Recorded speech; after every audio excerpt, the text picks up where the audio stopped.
Just imagine a future कि आपके पास सब कुछ है, बेइंतहा पैसा, महंगी गाड़ी, आलीशान घर, लेकिन उस ऐशो आराम का लुत्फ उठाने के लिए अमित और पूजा अगर सेहत ही साथ ना दे तो दुनिया की सारी नेमतें किस काम की। इसलिए ज्योत्सना, अगर आपके पास एक्सरसाइज का भी वक्त नहीं है तो रोज दौड़िए, और दौड़ ना पाए तो कम से कम वॉक ही कर लीजिए। बिल्कुल पूजा और ज्योत्सना, क्योंकि सिर्फ 10 से 15 मिनट हार्ट ब्रेन लंग्स के लिए ये फायदेमंद होता है।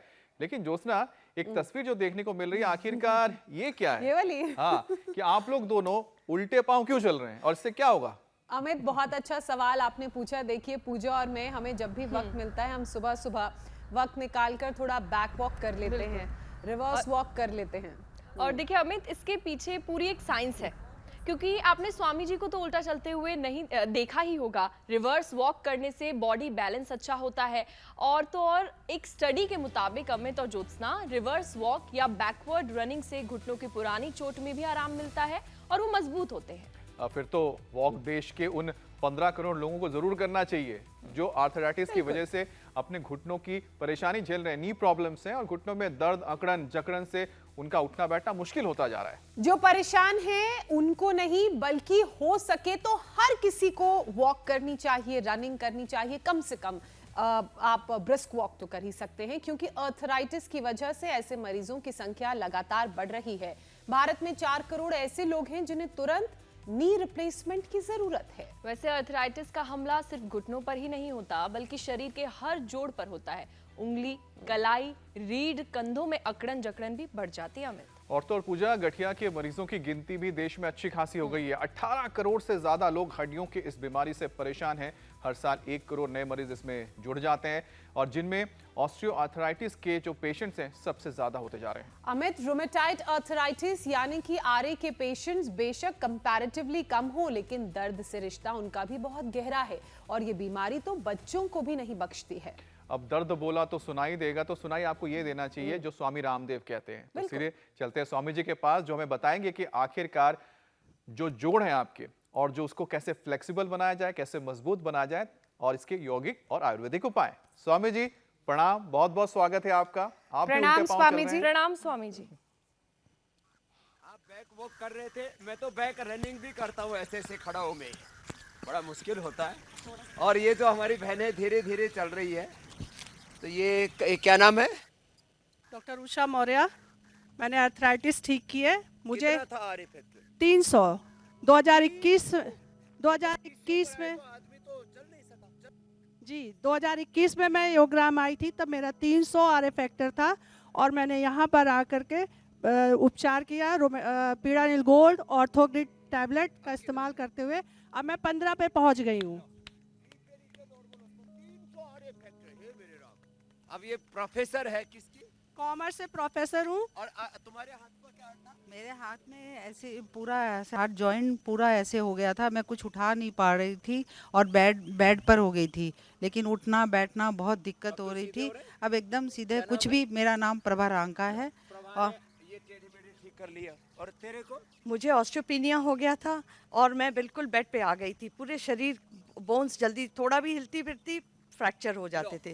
तो उसके बाद हड्डियां अंदर से खोखली हो जाती है, जैसे दीमक खा गया। फिर मुझे बायोलॉजिकल इंजेक्शंस लगी। बायोलॉजिकल बड़े खतरनाक होते, पेन किलर, स्टीरॉइड, बायोलॉजिकल। क्या नाम है? दया सावलानी। कितनी उम्र है?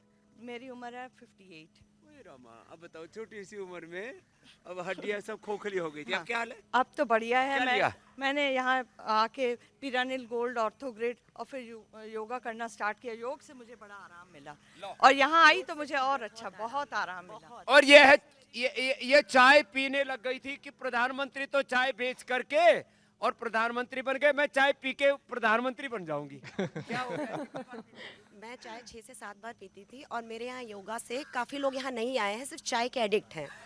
कुछ लोग इसलिए नहीं आते हैं, चाय छुड़ा देते हैं। काफी और लोग ये हैं। सिर पकड़ के बैठे। मैं वापस जा रही थी चाय की वजह से, फिर कैसे ठीक किया? मैं एक्यूपंक्चर से स्वामी जी तो श्रेया हर्बल दीक्षित चाय मैम पिलाते हैं, हैं। उन्होंने मुझे कहा कि पक्का सही हो जाओगी। मैं डर रही थी, इंजेक्शन जो सुई लगाते हैं ना, वो इंजेक्शन ऐसे अब चाय नहीं पी रही? अब चाय नहीं पी रही, और बड़ी मुझे खुश है। उससे भी डर नहीं। मैं बहुत खुश हूँ, और सबको लेके आऊंगी जो चाय छोड़। चलो, तो ये तो मैंने कुछ लाइव एग्जांपल इसलिए दिए। लोग osteopenia, osteoporosis, arthritis, rheumatoid arthritis, pain killer लेते रहते, स्टीरॉइड, बायोलॉजिकल लेते रहते हैं। देखो, ये हमारा पेन किलर है, ये जो लगा रखी है ना लीथ, ये लगा रखी है श्रृंगी, ये पेन किलर का काम करती है, पेन हीलर का काम करती है। ये जो पोटरी मसाज जो चल रही है और इधर जो है कार्डियो चल रहा है, ये सब अलग अलग प्रकार की थेरापियाँ, वात मोक्षण, रक्त मोक्षण। चलो सब खड़े हो जाओ और जो है करना क्या है, 1 घंटा धूप में बैठना। किस में बैठना? धूप में।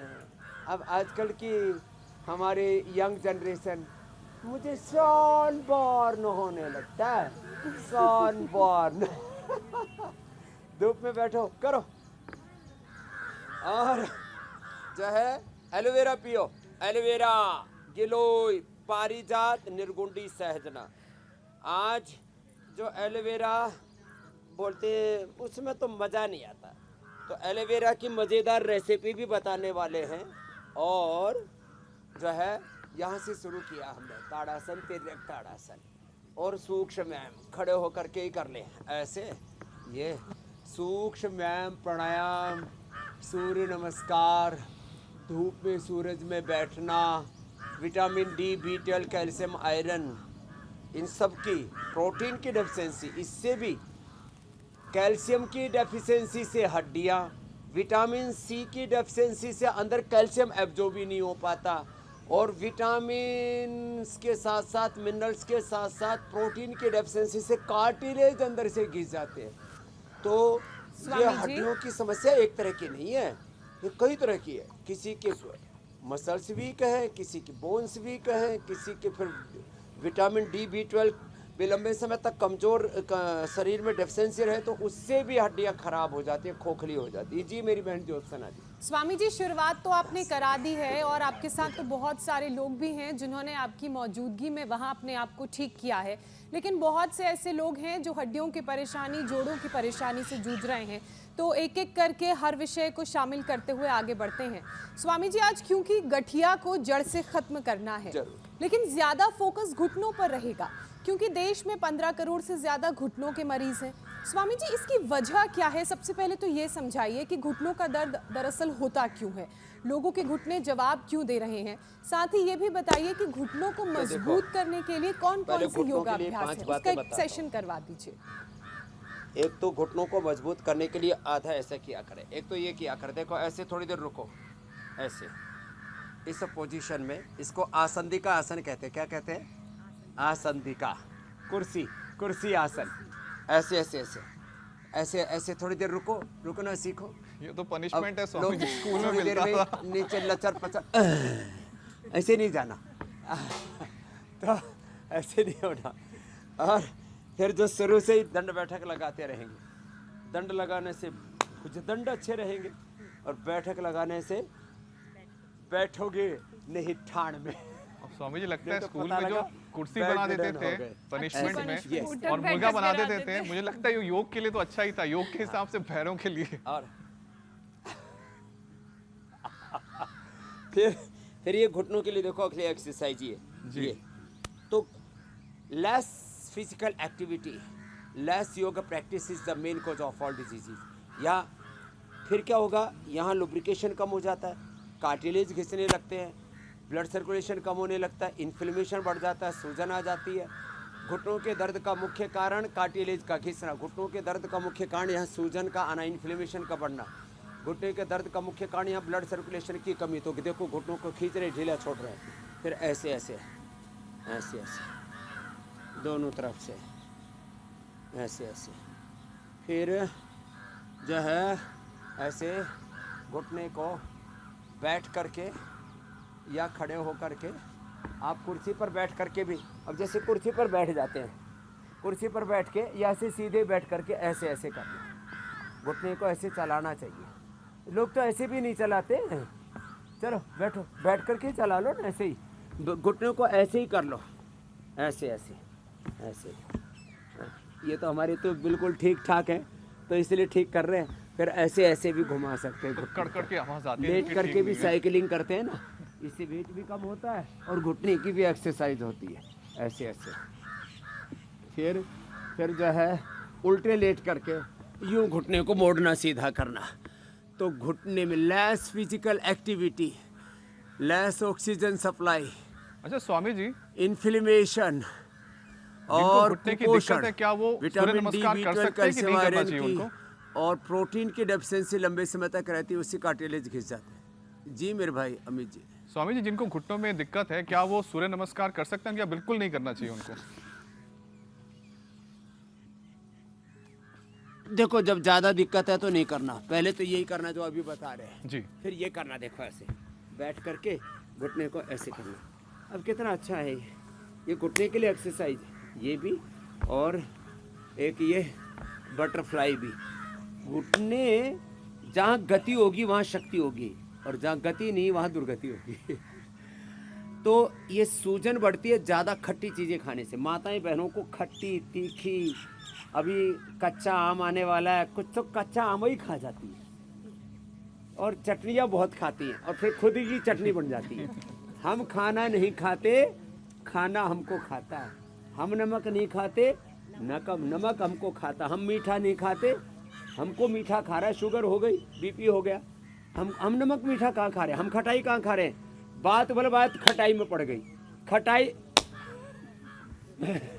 खटाई हो गई है? बात खटाई में पड़ गई तो मैंने माताएं बहनों के घुटने जल्दी खराब होते हैं क्योंकि खट्टी चीज़ें ज़्यादा खाती है, उससे इन्फ्लेमेशन होता है, उससे अंदर कार्टिलेज जल्दी घिसता है। प्रोटीन कम लेती हैं लेडीज, प्रोटीन कम खाती हैं, तो प्रोटीन की मात्रा दूध दही। अब देखो घुटने में दर्द होने के बाद दही, छाछ, नींबू, अचार, टमाटर, नींबू तक भी, बताओ नींबू अच्छा है लेकिन दर्द होने पर वो उसको बढ़ा देता है, इन्फ्लेमेशन को, जितने भी पेन मार्कर्स उनको बढ़ा देता है। तो ये अभ्यास तो घुटने के लिए बताए, तो इतना अभ्यास कर लेंगे और ये बैठ करके देखो ऐसे ऐसे, तो फिर घुटने में दर्द नहीं रहेगा। तो इन्फ्लेमेशन नहीं बढ़ना चाहिए। RA, CRP, NA, AVN, HLB27, ये जितने भी पेन मार्कर्स हैं ये घुटने को डैमेज करते हैं। प्रोटीन के लिए पहले से दूध और दूध में हल्दी, शिलाजीत, लाक्षादी ले लो। और जैसे बता रही थी हमारी बहन उषा मौर्या कि उसने पिरानिल गोल्ड ऑर्थोग्रिड लिया, हड्डियाँ एकदम सब मजबूत हो गई और जितने भी पेन मार्कर्स से हट गए। मॉडर्न मेडिकल साइंस में पेन किलर, स्टीरॉइड, बायोलॉजिकल जैसे बता रहे थे, बायोलॉजिकल लेने पड़ रहे थे। क्या नाम है? दया जी। अब उनके ऊपर दया आ रही थी मुझको, दया के ऊपर। बायोलॉजिकल तो अंदर से पूरे शरीर के लिए बहुत बड़ा डिजास्टर है, कभी नहीं लेना चाहिए। जी मेरी बहन। स्वामी जी, आजकल कम उम्र में भी घुटने खराब हो रहे हैं और कम उम्र में घुटने खराब होना यानी कि युवाओं के लिए अच्छी बात नहीं है। योग उनकी कैसे मदद कर सकता है और जिंदगी में क्या बदलाव करे कि जवानी में जोड़ों का दर्द उनको ना सताए? मुझे बड़ा एज देखो अप्रोप्रिएट जवानों को क्वेश्चन ये पूछा करना आपने। चाहिए, ये वाला। चलो अब तो तुम काफी ठीक हो गए। ये जवानों को 100 बार करना है। कितनी बार? 100 बार। 1 2 3 4 5 6 7 8 9 10 11 12 ऐसे ये ऐसे 100 बार। तो धीरे धीरे करना तुम। ऐसे घमासान मचा दिया हमने तो जोर से ही। जो जवानी में ऐसे करेंगे, सूर्य नमस्कार करेंगे। जवानों को सूर्य नमस्कार करना चाहिए। वो मैं कपिल शर्मा के शो में गया तो ऐसे ही सूर्य नमस्कार कर रहा। मैंने कहा ये सूर्य नमस्कार कोई सूर्य को सल्यूट मारना नहीं है। तो सूर्य नमस्कार जो है ये 12 अभ्यास के साथ करो। धूप में बैठो तो जवानों को सूर्य नमस्कार करना चाहिए। दौड़ना चाहिए उल्टा सीधा, बैक एंड फ्रंट, वॉकिंग ही नहीं रनिंग करनी चाहिए। और जब ये घुटने का दर्द ज़्यादा बढ़ जाता है ना तो फिर ये श्रृंगी लगवाते हैं। ये तो करते ही है ये ऐसे। और जो इतना भी ना कर पाए, अच्छा बचपन से वज्रासन में बैठो, घुटने ठीक रहेंगे। बाद में तो बैठ ही नहीं सकते। हम 100 साल तक बैठते मिलेंगे आपको। 100 नहीं 150। कितना? 150। बहुत सी कि मैं देखता हूँ 55, 56, 60 की उम्र हुई है और ऐसे बुढ़वा लगने लगते। तो ये बचपन से ही वज्रासन करते रहो, मंडूकासन करते रहो, घुटने का दर्द नहीं होगा। तो ज़्यादा दर्द बढ़ जाता है तो देखो श्रृंगी लगाते हैं, लीच लगाते हैं। ठीक होके बैठी है हमारी बहन लीच वाली, तो बहुत ही आनंद कर रही है। इसको फाइब्रोड्स भी था, कपाल भाती करके। कितने mm का था फाइब्रोड्स? कितने mm का था फाइब्रोड्स? क्या था? ओ, घुटने ठीक कर लिए। लो, छोटी उम्र में घुटने गड़बड़ हो गए थे। अरे मैं तो छोटी मान रहा था। अच्छा 53 की है, मैंने तो 23 की समझ लिया था, माफ करना। तो ये योग करके यंग हो गई है। हाँ सच में आप अभी ऐसे ही लग रहा है कि अभी कॉलेज से निकली है। तो अच्छा से आपको उम्र का पता नहीं तो जाए फिर भी घुटने गड़बड़। एक तो ये बच्चे जो है ना जंक फूड, कोल्ड ड्रिंक और सॉफ्ट ड्रिंक, ये जो खाना पीना गड़बड़ हो गया ना, न्यूट्रिशियस फूड ना खा करके जो आड़ कबाड़ खाते हैं ना, जंक फूड खाते हैं, उससे घुटनों में जंग लग जाता है। इसलिए मैं सभी युवाओं से कहूँगा दूध दही छाछ अच्छी चीज़ें खाया पिया करो। हाँ। फिर बाद में तो हम ये पोटली मसाज में देखो, ये भांग है, धतूरा है, उसमें ये अमरबेल है, फिर एरेंड है और एलोवेरा है। इन सबको डाल करके फिर इस अजवाइन भी डालते हैं और सुंठी भी डालते हैं, हल्दी अदरक डालते हैं उसको, फिर उसकी पोटली बना करके फिर उससे मसाज करते हैं। नहीं तो पीड़ानिल तेल तो है ही, सो है, पीड़ानिल स्प्रे भी है। तो घुटने तो अब किसी के भी खराब नहीं होंगे। आज का कार्यक्रम जो देख लेंगे, बिल्कुल स्वामी जी, उनके घुटने 100 साल तक अच्छे रहने वाले हैं मेरे भाई अमित जी। और स्वामी जी जिनके हो चुके हैं वो भी कैसे ठीक कर सकते हैं उसके भी उपाय बता ही रहे हैं आप। अच्छा स्वामी जी, जो लोग घुटने खराब करने में सबसे ज़्यादा बड़ा रोल रहता है, यानी कि घुटने खराब करने में, वो एक बीमारी है ना, ऑस्टियोआर्थराइटिस। एक स्टडी कहती है कि 2025 तक ऑस्टियोआर्थराइटिस मरीजों की जो गिनती है दुनिया भर में, इसमें भारत नंबर 1 बन जाएगा। और ये बीमारी जॉइंट्स पर कैसे अटैक करती है, कैसे और कौन से योग अभ्यास के जरिए से हम कंट्रोल कर सकते हैं, वो भी बहुत अच्छा है स्वामी जी कि हम प्रिकॉशन पहले ही ले लें। क्योंकि हमेशा आप बताते हैं कि पहले ही प्रिकॉशन ले लो जिससे कि बीमारी आ ना सके और अस्पताल जाने की जरूरत ना पड़े। हाँ, आदमी जागता तब है रे, बोले भाई अब तो गाड़ी चलेगी नहीं। आदमी इंतजार करता रहता है, 2, 4, 5 किलो वजन बढ़ा तो अवॉइड करता है। जब तक 20-25 किलो ठसाठस पेट में, कमर में, कुल्लों में पूरा ब्रह्मांड ना समा जाए तब तक आदमी हिलता ही नहीं है। जब तक हाथ पैर चलते हैं तो बोले चलने दो, अभी देखते हैं। जब तक बीपी, शुगर और ये सारी बीमारियां एक लिमिट में रहती हैं तब तक आदमी कहता है अरे ठीक है ना, काम चल रहा है। जैसे ही पता लगे कफ बढ़ा है, नस्से करो, अणु तेल डालो, ज्योतिष्मति डालो। जैसे ही पता लगे कफ बढ़ा है, ब्रोनकोम स्वासारी ले लो। जैसे ही पता लगा पित्त बढ़ा है तो एलोवेरा, व्हीट ग्रास, लौकी का जूस पी लो। जैसे ही पता लगा वात बढ़ा है, घरेलू उपचार बताता हूँ 5। लहसुन, ये देखो ये लहसुन है, इस लहसुन को गाय के घी में थोड़ा सा फ्राई कर दिया, हल्का सा, और उसके बाद ये स्थिति में आ जाता है। देख रहे हो, हल्का सा घी डाला, फ्राई करके इसमें थोड़ा नमक डाला और फिर खिलाते हैं इसको। तो ये 5 से 5 कली पहले दिन, फिर 1-1, 2-2 कली बढ़ाते जाते हैं और 15-20 दिन में 15-20 कली तक पहुंचा देते हैं। 1 या 2 पोथी तक खिला देते हैं ये पूरी लहसुन की। ये गाय के घी में इसकी दुर्गंध, इसकी तामसिकता और इसका तीखापन, इसकी उष्णता घी से एकदम बैलेंस हो जाती है। और दूसरा है अंकुरित मेथी, इसके बगल में मेथी रखी है। मेथी अंकुरित होने के बाद कड़वी नहीं लगती है। ये जो मेथी है ना, ये जब इसको आप पहले खाओ, वैसे मेरे को कड़वा पसंद नहीं है, लेकिन ये अंकुरित है ना, कड़वा नहीं लगता। मेथी अच्छी लगती है अंकुरित होने के बाद, कड़वी नहीं लगती। एलोवेरा, एलोवेरा की खीर बना के खाओ, एलोवेरा की सब्जी बना के खाओ, खीर बना के खाओ, हलवा जैसा, खीर जैसा बन जाएगा। और ज़्यादा ही जो मिठाई के खाऊ है इसकी बर्फी बना के खाओ। मीठे के तौर पर इसमें फिर खजूर, अंजीर, मुनक्का आदि डालो। और खजूर, मुनक्का, अंजीर तब डालना जब पूरा गाढ़ा हो जाए। फ्रिज में रख लेने तो 1 महीने तक खराब नहीं होगा। गाढ़ा कर लोगे तो भी 10-15 दिन तो खराब ही नहीं होगी। पहले एलोवेरा के लड्डू बना के खाते थे, मैंने बनाए लड्डू भी इसके घी में भून के, फिर थोड़ा इसमें मिलेट्स डाल दो।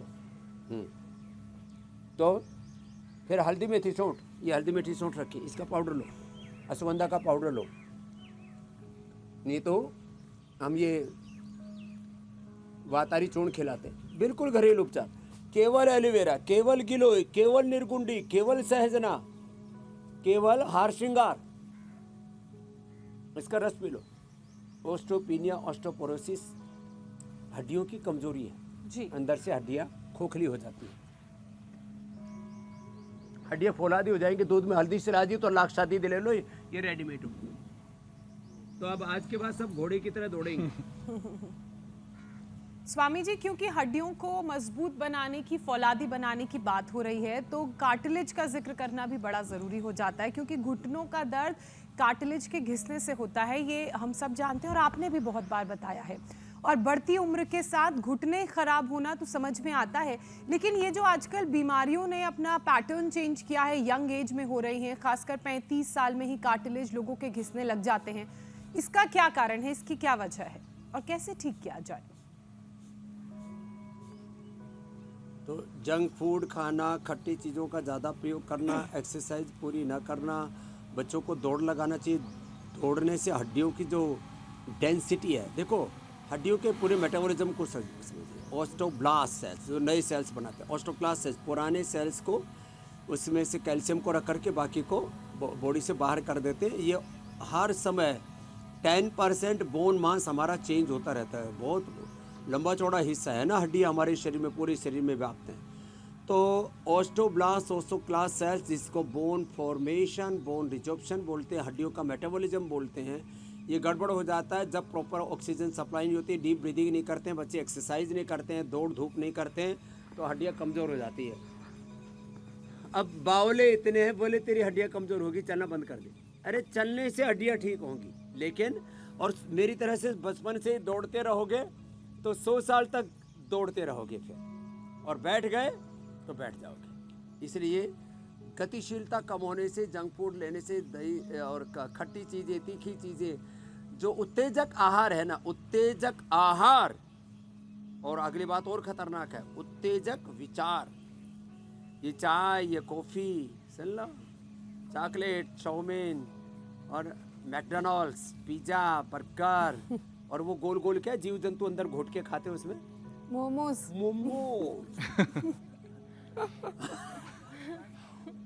मोमोज, मैंने कहा इसको मोमोज नाम क्या बोले, जो मुंह ऐसे गोल गोल करते हैं, वो मोज, मोज मोमो।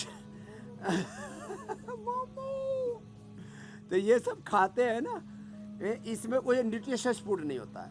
तो अच्छी चीज़ें खानी कम कर दी, पोषक आहार कम हो गया, न्यूट्रिशियस आहार कम हो गया, इसलिए दिक्कत है। इसमें प्रोटीन की मात्रा पूरी रहनी चाहिए, और मैंने कहा वो सबसे अच्छा मिलता है दूध, दही, छाछ, दालें और सोयाबीन से, जो हमारे, चलो उधर पैर करो, इधर सिर करो, पवन मुक्त आसन करो। अमित जी बहुत अच्छे से खाते हैं, 100 साल तक इसकी हड्डियाँ मजबूत रहेंगी। अच्छा स्वामी जी, इसकी मांसपेशियाँ मजबूत रहेगी, इसके कार्टिलेज नहीं घिसेंगे, और जो खुश रहते हैं। स्ट्रेस भी बहुत बड़ा कारण है ये हड्डियाँ कमजोर होने का। स्वामी जी, जब जोड़ों का दर्द लोगों से बर्दाश्त नहीं होता है तो लोग पेन किलर लेने लग जाते हैं, और जो लिवर किडनी पर असर डालते हैं, तो क्या आयुर्वेद में ऐसा कोई उपाय है जो दर्द में इंस्टेंट आराम दिलाए और हैवी पेन किलर से भी बचाए? 100% क्या है, देखो ये हल्दी, ये मेथी, ये सौंठ, ये अश्वगंधा, ये लहसुन, ये सब जो शिलाजीत, ये जो बता रहा हूँ ना, ये एलोवेरा, ये पारिजात, ये निर्गुंडी, ये सहजना, these are the all natural pain killers, these are the pain killers and pain healers. और आप लैब में जा कर के अपने घर की हल्दी ले जाना, किसी भी लेबोरेटरी में जा कर के टेस्ट करा लेना, उसमें फाइटोस्टेरॉइड मिलेगा। ये तो पेन किलर क्या बात कर रहे हो, ये तो स्टीराइड होता है। गूगल में लाक्षात गूगल, योगराज, महायोगराज, कोई भी गूगल ले लो, फाइटो स्टीराइड होता है उसमें। उसके अंदर natural pain killer, pain healer capacity होती है। उसका जो प्रकृति ने जो उसका केमिकल कंपाउंडेशन ऐसा ही किया उसके अंदर, उसकी जो रासायनिक संरचना है, उस एक एक जड़ी बूटी वनस्पति में 100 से लेके 500,000 तक मेडिसिनल कंपाउंड पैक किए परमात्मा ने। तो ये natural pain killer, pain healer है। और हमने तो पूरा रिसर्च करके जो केमिकल वाले पेन किलर, स्टीराइड, बायोलॉजिकल लेते हैं, उसकी बजाय हमने बीमारियां इंड्यूस करके जीव जंतुओं में, और उनको कॉम्पेरेटिवली पेन किलर और स्टीराइड बायोलॉजिकल के जगह हमने पीडानिल, ऑर्थोग्रिड और ये गूगल और ये बाकी सारी चीज़ें जो मैंने घरेलू उपचार बताए ये दिए। इसका परिणाम ज़्यादा निकला है। तो ये बहुत बड़ी बात है, ये बहुत बड़ा तथ्य निष्कर्ष है। और ये नैसर्गिक रूप से प्रकृति, परमेश्वर ने जो हमें चीज़ें दी हुई है उन पर भरोसा करो, वो ज़्यादा अच्छे हैं। बाकी आपने कहा पेन किलर्स तो लीवर के लिए, किडनी के लिए, और लंबे समय तक आप पेन किलर और स्टीराइड लो तो आपको डायबिटीज़ की बीमारी हो जाती है। इनसे तो बचना पड़ेगा आपको। और फिर बाद में लोग घुटनों का, कमर का, अलग अलग जगह का ऑपरेशन कराते। इसलिए मैं कहता हूँ आप दवाइयों को अवॉइड कर सकते हो, ऑपरेशंस को अवॉइड कर सकते हो। रोग आपका स्वभाव नहीं है। ये बहुत बड़ा तत्व है, बहुत बड़ा दर्शन है, ये बहुत बड़ा सिद्धांत है स्वास्थ्य का, ज्योत्सना जी। जी स्वामी जी। कि रोग हमारा स्वभाव नहीं है, विकार हमारा स्वभाव नहीं है, योग ही हमारा स्वभाव है। योग ही हमारी मूल प्रकृति, मूल संस्कृति है, ज्योत्सना जी। हाँ स्वामी जी बिल्कुल ठीक आप कह रहे हैं। और इस चेतना के साथ हर कोई अपना जीवन जिएगा, योग को अपना स्वभाव बनाएगा, तो बीमारियां उससे कोसों दूर भागेंगी। स्वामी जी, लेकिन मोटापा भी कई बार जॉइंट्स और हड्डियों की कमजोरी का कारण बनता है। शरीर का वजन बढ़ता है तो प्रेशर जॉइंट्स और हड्डियों पर पड़ता है, जिससे वो कमजोर होने लगती हैं। और ओबेसिटी तो आप बताते भी हैं तमाम बीमारियों की जड़ है। प्रेशर जी, तो एक सेशन और वजन कम कमर पर कराने के आता लिए है, भी। आगे पेट निकल जाता, पीछे से कमर अंदर धंस जाती है। वेट कम करने के लिए जितने भी पेटल हैं, पेटू, आदमी कितना बेढंगा हो जाता है, फिर भी योग नहीं करेगा। आगे पेट निकल गया, कमर भीतर धंस गई, घुटने रिपेयरिंग मांग रहे हैं, कार्टिलेज घिस गए। ये भुजंगासन, ये सलभासन, ये, और फिर ये 3 अभ्यास लेट करके ये 100 बार करा देते हैं। जो ज़्यादा भारी है तो एक से, नहीं तो दोनों से अर्धहलासन, फिर ये पादवृत्तासन। यूं देखो ये बहनों, ऐसे। बोले बाबा जी इतना घुमाएंगे तो गाड़ी पलटी खा जाएगी। ऐसे ऐसे पूरा घुमाना, ये ऐसे और ऐसे, ये तो दोनों पैरों से। और वेट गो, मेदोहर, गोधन, अर्क, नमक, मीठा अनाज बंद करके मैं एक दिन में 1 से 2 किलो वजन कम करता हूँ। 1 घंटा योग करना, खाली 1 घंटा, यही 2, 3, 5 राउंड इसके। जैसे जिम में जाते हो ना तो 5-10 सेट करते हैं एक एक्सरसाइज के। तो आप ये अर्धहलासन, ये पादवृत्तासन, इसके कितने कितने सेट करना। एक सेट में 25-50, 100 बार, और 100 बार का एक सेट। पहले दिन तो 10-20 बार ही घूमेगा, और फिर धीरे धीरे करके 25-50, 100 बार एक बार में, और 10-10 बार करके 100 सेट कर लो।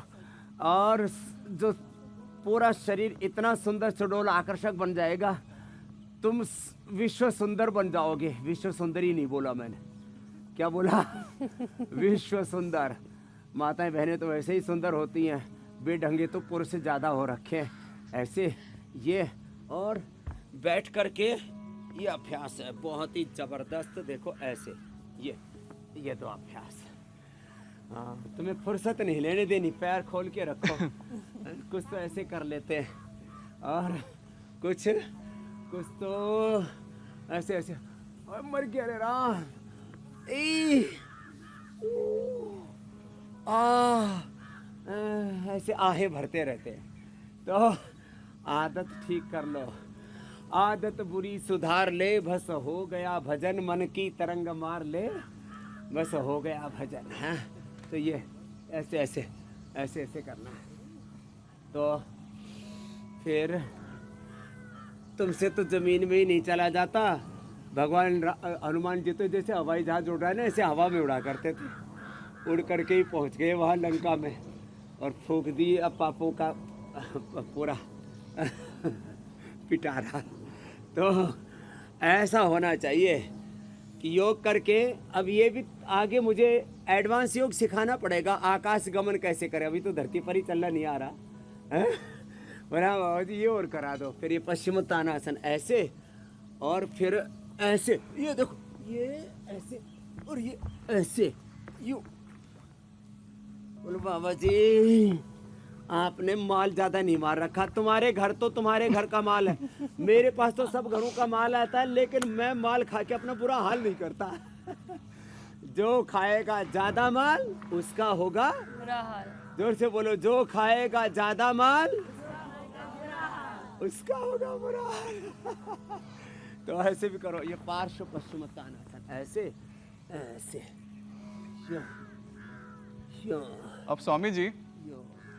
आपने तो जैसे बताया कि पुरुषों को ज़्यादा ज़रूरत है कि वो अपना वेट मेंटेन रखे ताकि उनका शरीर भी सुडौल रहे, अच्छा रहे, क्योंकि महिलाएं तो कर ही लेती हैं परिश्रम। लेकिन स्वामी जी महिलाओं के साथ एक और दिक्कत भी है, कैल्शियम की डिफिशियंसी यानी कमी होती है उनमें, और इसलिए भारत में जो आर्थराइटिस की शिकार महिलाएं हैं वो ज़्यादा है। तो ऐसे में स्वामी जी उनके लिए क्या खास आप टिप्स देंगे जो उनके आर्थराइटिस से दूर रखेगा, उनको बचाएगा? एक तो कपाल भाती करे जी एक हरियाणा की माँ आई मेरे पास, जी बोले बाबा गोड्डे दुख हैं। मैंने कहा माँ कपाल भाती करियो। अरे बोला मेरे गोड्डे दुख है, पेट को नहीं दुख है। मैंने कहा माँ कपाल भाती करेगी तो गोड्डे ठीक होंगे। बोले ये कुकर ठीक होंगे। मैंने कहा इक्कर ठीक होंगे जब ये करेगी तो यहाँ से कैल्शियम मिलेगा, प्रोटीन मिलेगा। कैल्शियम से हड्डी मजबूत हो जाएगी और प्रोटीन से अंदर का कार्टिलेज, अंदर की दो हड्डियों के बीच की गद्दी बन जाएगी। बोलो हाँ यो बात तो तंत्र की बताई बाबा तो नहीं। मैंने कहा कर ले।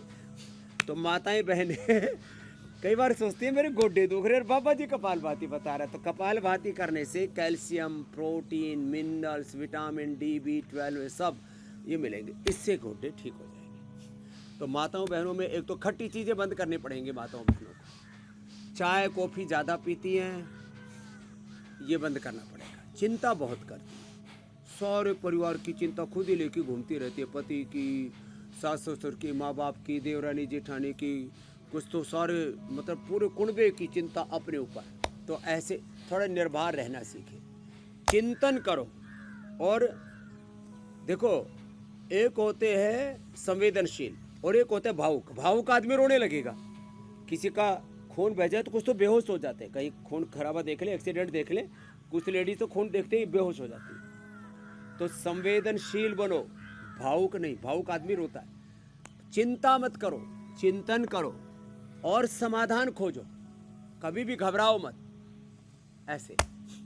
और कपालभाति पूरा करो, अनुलोम विलोम पूरा करो, एलोवेरा पी लिया करो, इजीली डाइजेस्ट हो जाता है। हल्दी, मेथी, सोंठ, सुरंजान, लहसुन, शिलाजीत, स्वामी जी ये सब दवाइयाँ कई बार डाइजेस्ट नहीं होती, लेकिन जी मेरी बहन अब आपने कपालभाति, अनुलोम विलोम की शुरुआत करा ही दीजिए है, तो एक पूरा सेशन प्राणायाम का करवा दीजिए ताकि जो लोग गठिया या जोड़ों के दर्द की परेशानी से जूझ रहे हैं उनको उससे निजात मिले और ये कंफ्यूजन दूर हो कि कैसे प्राणायाम से आप हड्डियों के एकदम दर्द आपने ठीक ठीक कर कहा सकते हैं। ज्योत्सना जी। मैं 1 से 2000 बार भस्त्रिका करा था। मैंने जो टेढ़े मेढ़े लेटे थे चारपाई पर, जो कुर्सी पर बैठे रहते थे, हिलडुल नहीं पाते थे, उनको क्या करवाया और इंडिया टीवी पर दिखाया मैंने, रियल वर्ल्ड एविडेंस। भस्त्रिका ये 1 से 2000 बार तक करवा देता हूँ। 1 से 2000 बार कपाल भाती, 5 से 10,000 बार देखो कपाल भाती, 1 से 2000 भस्त्रिका, 5 से 10,000 बार कपालभाति, फिर 1 से 2000 बार अनुलोम विलोम। RFFT, CRP, ANA, AVN, HLB27, सारा उपद्रव खत्म, पेन किलर, स्टीराइड, बायोलॉजिकल सब बंद, एंक्लोजिंग स्पाइटिस, स्क्लेरोसिस, टेढ़े मेढ़े ऐसे ही डांस करते रहते हैं लोग, बहुत बुरी हालत रहती है। फिर पार्किंसंस, अल्जाइमर, डिमेंशिया, ये भी सब वात रोग हैं, वात रोग। कपालभाति करें। वात माने प्राण, प्राण शक्ति का उन्नयन, प्राण शक्ति का पूरा कंट्रोल, और प्राण को एज ए मेडिकेशन, हम रोज बोलते हैं ना, less oxygen supply is the main cause of all diseases and proper oxygen supply is the ultimate medication remedy for all diseases. तो एक कपालभाति और अनुलोम विलोम करेंगे।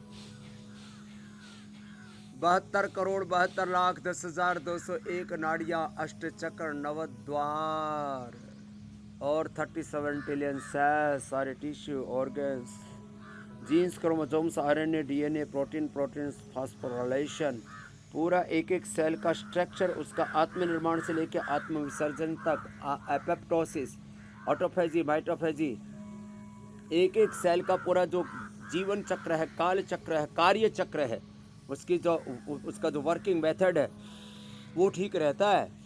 इसलिए भस्त्रिका, कपालभाति, अनुलोम विलोम मूल 3 प्राणायाम है। फिर भ्रामरी, उद्गीत, ये स्ट्रेस फ्री रहने के लिए, stress is the main cause of all diseases. धी धृति स्मृति विभ्रष्ट कर्म यत् कुर्ते अशुभम प्रज्ञा अपराधम तम विद्यात् सर्वदोष प्रकोपण। फिर जिनको इनफर्टिलिटी है, दाम्पत्य जीवन सुखी नहीं है, बाह्य प्राणायाम।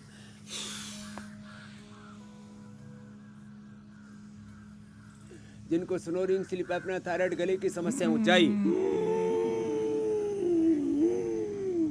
और जिनको बहुत गर्मी लगती है, अब गर्मियां भी शुरू हो गई हैं, तो शीतली शीतकारी।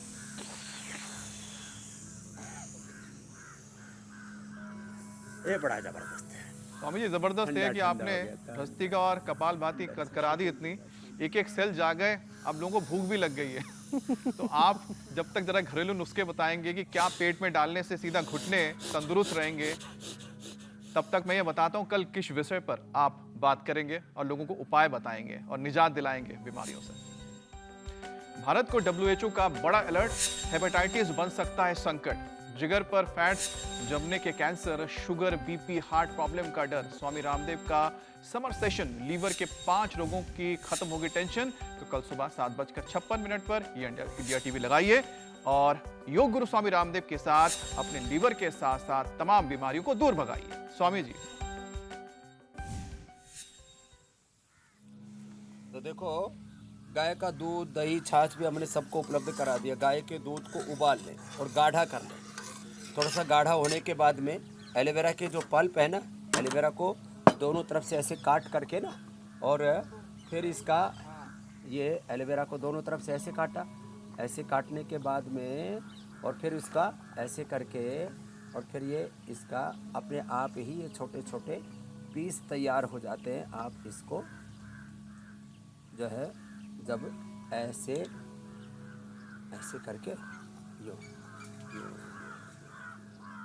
ऐसे कर लिया तो ये इसके ऐसे छोटे छोटे ये टुकड़े बन जाएंगे, और इसका ये छोटे छोटे ऐसे टुकड़े बना करके इसको ऐसे डाल दें, और डाल दें तो फिर ये इसमें पक जाएगा, और इतनी बढ़िया इसकी खीर बना सकते हैं।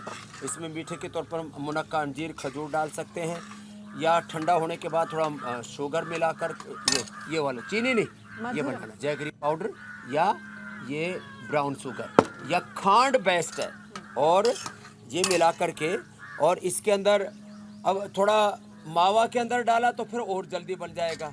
तो ये मावा भी हमने रख रखा है यहाँ पर। तो जिसको जैसा भी करना है वैसा ही करके इसकी ये पूरी बर्फ़ी तैयार हो जाएगी। और बर्फ़ी में मैंने कहा शुगर के तौर पर खांड बेस्ट है। आप फिर ये खांड खाएं, खांड के साथ इसको खाएंगे, या मुनक्का, गुड़, शक्कर, खजूर, अंजीर उसको मिला करके, और ये बर्फ़ी खाएंगे ना तो ज़िंदगी में कभी हड्डियों में दर्द होगा नहीं। भाई हमारे तो घुटने दुखने वाले हैं नहीं। वैसे हड्डियों को के दर्द का हम तो कितना आपको अच्छा और बताते मीठा बताते ये इतना खा उपाय है लेते हैं। स्वामी जी। अब इसी के साथ आपसे इजाजत लेने का भी वक्त हो गया है। उपचार के बाद अब समाचार की बारी है। बहुत बहुत शुक्रिया स्वामी जी। प्रणाम। बहुत बहुत धन्यवाद स्वामी जी, प्रणाम।